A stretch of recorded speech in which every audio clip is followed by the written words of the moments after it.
Hi everyone, मैं सभी divine souls का वेलकम करती हूँ मेरे इस यूट्यूब चैनल पर जिसका नाम है ट्विन फ्लेम डीवा। सो जो 21 डेज का रिचुअल है उसमें एक चीज़ अभी तक मैंने ऐड नहीं कराई थी, जो है आपका चक्रा हीलिंग, जो आपको रेकी के थ्रू ही करनी है। तो ये भी डेली आपका पार्ट होगा 21 डेज रिचुअल का। एक पर्टिकुलर टाइम आप इसको सेट कर सकते हो और वैसे इसमें कोई इशू नहीं है, आप पूरे दिन में कभी भी कर सकते हो, जस्ट दैट कि 21 डेज कंटिन्यूसली इसको करना है आपको।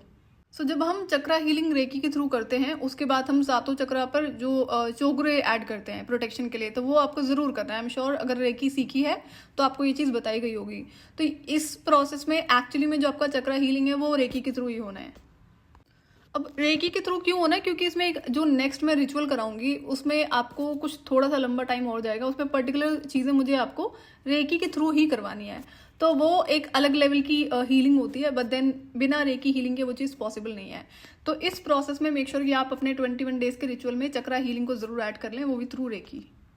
अब बेस्ट टाइम क्या होगा इस रिचुअल को स्टार्ट करने का? जैसे कि अगर आपको कहीं ट्रैवल करना है या मे बी कोई फंक्शन है, कोई एनिवर्सरी है या कोई और इशू है, कोई रीजन है जो इन बिटवीन आपको कंप्लीट करना है या फिर बीच में आ रहा है, तो आप क्या कर सकते हो कि पहले उन चीज़ों को कंप्लीट कर लो एंड देन बाद में उस रिचुअल को स्टार्ट करना जब आप बाकी चीज़ों से फ्री हो जाओ। क्यों? क्योंकि इसमें जैसा कि आपको टाइम देना पड़ेगा और चांसेस होते हैं कि कुछ चीज़ें मिस हो जाएं, तो मिस नहीं होनी चाहिए चीज़ें। 21 डेज के रिचुअल में जो भी चीज़ें बताई गई हैं वो आपको सारी करनी है। अब जब मुझे ये रिचुअल गाइड किया गया था तो डेफिनेटली मुझे मेंटली प्रिपेयर होना था, क्योंकि इसमें पहली बात तो टी कॉफी छूटनी थी जो कि मेरे लिए आसान नहीं थी। उसके बाद में खाने में क्या होता है कि खाना तो मैं घर का ही खाती हूँ, लेकिन उसमें भी जो मैं अपना घर में कुकिंग करके खा रही थी, लाइक फ्राइड फूड हो गया एंड ऑल, तो वो सारी चीज़ें भी छोड़नी थी। तो उसके लिए भी मेंटली प्रिपेयर होना था, नहीं अभी ये कुछ अलग होने जा रहा है तो इसके लिए मुझे मेंटली प्रिपेयर रहना चाहिए। तो मैं इसमें 2-4 दिन का टाइम लेती हूँ, अपनी चीज़ों को सेटल करती हूँ जो भी मुझे करना था। क्यों? क्योंकि मेरे पास ना ऑलरेडी बहुत सारी चीज़ें थी जो मुझे अपना स्टडीज़ में बहुत टाइम इन्वेस्ट करना पड़ता था। मैं कनाडा पीआर के लिए अप्लाई कर रही थी, तो उसमें काफ़ी सारी चीज़ें मुझे पेपर वर्क में बिजी रहती थी मैं, और बाकी जो स्टडीज़ वगैरह करनी होती थी। तो अब टाइम मैनेजमेंट एक बहुत बड़ा रोल प्ले करता है इस पर्टिकुलर रिचुअल में। अब 21 डेज के रिचुअल में मैंने आपसे जो भी चीज़ें शेयर करी हैं, मुझे इसमें कई सारी चीज़ें एक्स्ट्रा करनी पड़ी थी जो कि मुझे गाइडेड था डिवाइन की तरफ से। तो मैंने आप लोगों से सिर्फ वही शेयर किया जो मुझे आप लोगों के लिए डिवाइन की तरफ से गाइडेड है। मुझे एक्स्ट्रा चीज़ें इसलिए करनी थी क्योंकि मुझे एक तो जो मेरा सोल मिशन क्लियर कर दिया गया था वहाँ पे, पूरा नहीं क्लियर किया था बट स्टिल क्लियर था वहाँ पे, और बाकी सारी जो चीज़ें चल रही थी, और मुझे जो पर्टिकुलर तरह से जो स्पिरिचुअल अटैक्स हो रहे थे ना वो बहुत ज़्यादा परेशान कर रहे थे। तो उस चीज़ों में मुझे बहुत सारी चीज़ें करनी पड़ी हैं, लेकिन स्पिरिचुअल प्रोटेक्शन के लिए मैं आपको ऑलमोस्ट सारी चीज़ें बता चुकी हूँ। इन प्रैक्टिसेस के अलावा मेरे पास और भी काफ़ी सारी चीज़ें होती थी स्पिरिचुअल प्रैक्टिसेस में करने के लिए, तो वो मैंने आप लोगों से नहीं शेयर करी है बिकॉज वो रिक्वायर्ड नहीं है। तो मैंने इसमें क्या करा था कि मुझसे ना कोई भी चीज़ मिस ना हो। जैसे कि एक बार क्या हुआ था, जब मैंने इसे पहली बार स्टार्ट किया था तो एक चीज़ मुझसे मिस होते होते रह गई थी। तो मैंने उसमें क्या करा था कि उसको 12 बजे से पहले पहले कंप्लीट कर लिया था। वो एक दिन मुझे याद है, बाकी तो मैंने इसे कभी भी मिस आउट नहीं किया। तब मैंने क्या करा कि मैंने एक नोटबुक में ना सारी चीज़ों को वन बाय वन नोट कर लिया कि 1 नंबर पर ये है, फिर 2 नंबर पर ये है। ऐसे करते करते उसमें काफ़ी सारी चीज़ें ऐड होती हैं। उसके बाद में मैं उसको, जैसे मैंने कल से शुरू करा है तो मैं उस पर टिक करती हूँ कि आज मैंने ये वाला चीज़ कंप्लीट कर लिया या फिर अभी ये वाली चीज़ कंप्लीट कर लिया है। एंड देन फिर रात को सोने से पहले मैं चीज़ कंप्लीट है उसको चेक करती थी कि कुछ इसमें मिस तो नहीं हो गया। तो इस तरह से आपको आसान रहेगा क्योंकि मिस होने के चांसेस होते हैं। और जब हम लिख कर किसी चीज़ को करते हैं तो वो आपको और ज़्यादा हेल्प करता है, फिर चाहे वो कोई भी चीज़ हो। तो उसको यही करना है आपको कि आप एक नोटबुक में लिख लो और डेली चाहे आप उसको सेम पेज पर टिक करो या फिर डेली नए पेज पर लिखो, ये आपको करना होगा, तभी आप इसको ईजिली कर पाओगे। तो रूटीन का क्लियर होना बहुत ज़रूरी होता है कि किस टाइम पे क्या चीज़ों को करना है। इस तरह से आप टाइम मैनेजमेंट अच्छे से कर पाते हो। सो मैं क्या करती थी, जैसे मैं एक तो नाइट शिफ्ट थी तो मैं जगी होती थी, तो मैं क्या करती थी उस टाइम में जो मेरे पास टाइम होता था 3:30 से 4:30 का, उसमें जो भी पेंडिंग चीज़ें होती थी, जैसे ब्रह्म मुहूर्त में क्या होता है, घर की सफाई नहीं करनी चाहिए, मना करते हैं। तो ब्रह्म मुहूर्त में या तो मैं वॉक करती थी या फिर मैं पढ़ाई करती थी, जो मेरे पास 1 आवर का टाइम बचता था, क्योंकि मैं अपनी जो प्रैक्टिसेस होती थी वो 4:24 पर ही स्टार्ट करती थी। अब वहाँ पर क्या होता है कि जो 1 आवर का टाइम था उसमें या तो स्टडी कर ली मैंने या फिर अपना जो बाकी काम होते हैं जो करने होते हैं, तो वो सारी चीज़ें कर ली। उसके बाद सीधे जब 4:24 पे मैंने अपनी प्रैक्टिसेस को स्टार्ट करा है, तो मैं स्टार्ट करती थी जैसे जो मैंने आपको स्पिरिचुअल प्रैक्टिसेस बताई हैं कि हनुमान चालीसा है जो मैं 21 बार पढ़ती थी, और बजरंग बाण है उसको पढ़ना है, देन कई सारी चीज़ें और भी थी। तो उसको करने में थोड़ा सा टाइम लगता था। फिर उसके बाद में मैं अपना मंत्र चैंटिंग शुरू करती थी। फिर मंत्रा चैंटिंग के बाद मैं अपना रेकी हीलिंग करती थी जो 7 चक्रास की होती है। मुझे और बड़ी सारी चीज़ें गाइडेड थी तो मुझे वो भी करनी होती थी। फिर रेकी हीलिंग के बाद में मैं अपना जो एफर्मेशन होता है उसको पढ़ती थी, क्योंकि मैं सोई नहीं होती थी। तो जैसा भी मैंने आपको गाइड किया कि जब आप सोकर उठते हो तब आपको सबसे पहले एफर्मेशन ही पढ़नी है।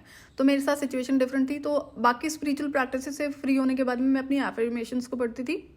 तो 3:30 से जो 4:30 तक का टाइम होता था 4:24 पे स्टार्ट करना, तो उससे पहले ये ऑलमोस्ट 1 आवर का टाइम मेरे पास होता था। तो मैं इसमें अपना ब्रेकफास्ट जरूर प्रिपेयर कर लेती थी। क्यों? क्योंकि जब मैं अपनी सारी स्पिरिचुअल प्रैक्टिसेस से फ्री होती थी, जैसे नहाना तो ब्रह्म मुहूर्त में हो जाता, उसके बाद ही मैंने प्रैक्टिसेस को शुरू करा है, बट उस बीच में मैं खाना पीना अवॉइड करती थी। उसके बाद में जब मैं स्पिरिचुअल प्रैक्टिसेस से फ्री होती हूँ तब मैं अपना मेरा ब्रेकफास्ट रेडी होता था, जो मुझे भूख लगती थी।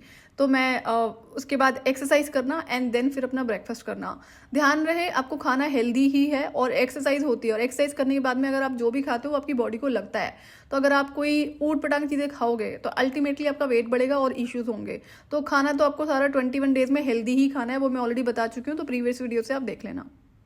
अब मेरे साथ ये था कि मुझे एक्सरसाइज करने के बाद में बहुत तेज भूख लगती थी, तो इसलिए मैं अपना जो ब्रेकफास्ट था वो मैं ब्रह्म मुहूर्त में जब मेरे पास टाइम होता था मैं उसको प्रिपेयर कर देती थी।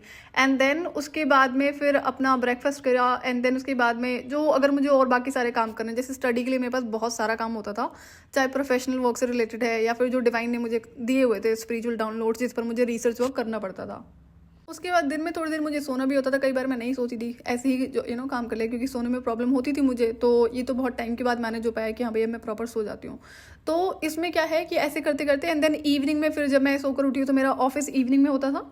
फिर इवनिंग में उठने के साथ ही जो हर्बल टी होती है प्लस में स्नैक्स ले लिया जो घर में बनाया होता है, एंड देन उसके बाद में फिर मेरा ऑलमोस्ट ऑफिस स्टार्ट हो जाता था। उससे पहले मैं अपनी जो इवनिंग की पूजा होती है घर की वो मैं कर लेती थी। ये मैंने ऑफिस में बोल रखा था, क्योंकि जिस तरह से चीज़ें चल रही थी ना, क्योंकि 6:30 ऑफिस स्टार्ट होता था और वही टाइमिंग ऑलमोस्ट पूजा का होता था। तो उतना फिनिश करने के बाद में देन मैं अपना ऑफिस स्टार्ट करती थी। फिर उसके बाद क्या होता है, जैसे कि मेरे पास टाइम होता था, कई बार नहीं होता था, बट जो प्रैक्टिस करनी थी वो करनी थी। तो यहाँ पर कुछ चीज़ें और भी जो मुझे गाइडेड थी, तो मैं अपने ऑफिस से 2-2, 3-3 घंटे भी बीच में ब्रेक लेती थी कि नहीं मुझे ये चीज़ करनी है, और मैं उसको बता देती ना ऑफिस में, तो कोई मना नहीं करता था। तो ये चीज़ें अच्छी रही हैं कि कोविड टाइम में जो भी हुआ है। और जैसे कि सनलाइट और मूनलाइट आपके लिए दोनों मैंडेटरी है, ये आपको मैं ऑलरेडी एक वीडियो में शेयर कर चुकी हूँ। अगेन आपके 21 डेज रिचुअल का पार्ट है। तो सनलाइट में भी टाइम स्पेंड करना है और मूनलाइट में भी। उसके बाद में फिर जब मैं अपना इवनिंग में ऑफिस मेरा चल रहा होता तो मैं अपनी सारी चीज़ें एक बार चेक करती थी, कुछ मुझसे मिस तो नहीं हो गया। तो मैंने ऑलमोस्ट सारी चीज़ें डे टाइम में अर्ली मॉर्निंग से शुरू करा है, और इवनिंग तक मैं उसे कंप्लीट कर लेती थी, जो भी चीज़ें मैंने आपको 21 डेज के रिचुअल में बताई हैं। तो मुझे याद है कि मैंने सिर्फ एक बार ही वो भी एक पर्टिकुलर दिन पे किसी एक चीज़ को मिस किया था, वो भी 12 बजे से पहले कंप्लीट कर लिया था मैंने। तो वो एक ही बार था, बट देन उसके बाद कभी ऐसी चीज़ें हुई नहीं है। तो वो क्यों नहीं होती, क्योंकि मैंने हमेशा से फिर उसको नोट करके लिखा है, क्योंकि काम बहुत सारा होता था स्पिरिचुअल प्रैक्टिस के साथ भी। तो नोट्स बना के करना कि वो ज़्यादा आसान रहता है, तो वही आप लोग भी कर सकते हैं। तो सेकंड लेवल के इनर वर्क की ये सिर्फ अभी शुरुआत है, तो ये आप अभी करो, एंड देन उसके बाद में बीच में हो सकता है कि मैं आपको कुछ और चीज़ें ऐड ऑन कराऊँ जो है इसमें। आपके एनर्जी वर्क में बहुत सारी चीज़ें हैं सेकंड लेवल के इनर वर्क में। तो एनर्जी वर्क में कुछ ऐसा भी है जो आपको हो सकता है सिर्फ एक ही बार करना हो, बट कई सारी चीज़ें ऐसी भी होंगी जो आपको अगेन कई बार रिपीट करनी पड़ेंगी। सो आज के लिए इतना ही। मैं आपसे फिर मिलूंगी नेक्स्ट वीडियो में। टिल देन आप अपना ध्यान रखिए और डिवाइन से कनेक्टेड रहिए।